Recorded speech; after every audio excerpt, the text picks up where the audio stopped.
MeToo n'a pas suffi à renverser complètement le système. Voilà, les joueuses aujourd'hui sont toujours beaucoup moins bien payées que les hommes. Et d'ailleurs, j'allais dire, c'est pas qu'en France, mais les Américaines qui sont en tête du classement FIFA depuis des années, qui ont gagné 3 Coupes du Monde, 4 JO, je ne sais combien de Golden Cup, etc.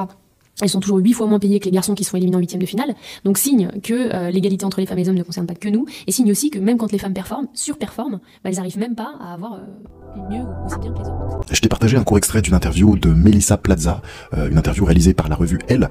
Donc Melissa Plaza, si tu ne sais pas qui c'est, je te rassure, très peu de personnes la connaissent, mais c'est une ancienne footballeuse professionnelle qui se décrit maintenant comme étant une militante pour les vraies, entre guillemets, égalités hommes-femmes. Et dans ce podcast justement, alors je t'ai pas partagé tout le podcast, mais comme tu as pu l'entendre, elle, son combat, le combat de sa vie, c'est vraiment que les hommes soient autant payés que les femmes dans le domaine du sport, et notamment son domaine qui est le foot. Alors durant cette vidéo justement, j'aimerais répondre à tout ça, et j'aimerais t'expliquer en fait, ou plutôt remettre un peu les choses au clair, parce que j'ai vraiment l'impression que parfois il y a des gens qui parlent en fait avant de réfléchir. Et par rapport à tout ce que Melissa Plaza a dit, soit cette personne n'a pas réfléchi avant de parler, soit elle est totalement, excuse-moi du terme, ignorante. Pourquoi je te dis ça? Simplement parce qu'il faut comprendre que si aujourd'hui les hommes gagnent plus, et même beaucoup plus que les femmes dans les sports professionnels, et notamment le foot, eh bien c'est principalement lié à la logique économique. Pas besoin d'avoir fait Sciences Po pour comprendre que le foot masculin rapporte beaucoup plus, grâce à tout ce qui va être audience, droit télé, sponsor, même aux recettes de vente de billets, de maillots et de produits dérivés. Le football masculin, si on prend vraiment l'exemple de ce sport, rapporte beaucoup plus au club. Donc forcément il est logique que les joueurs soient bien payés, voire très bien payés.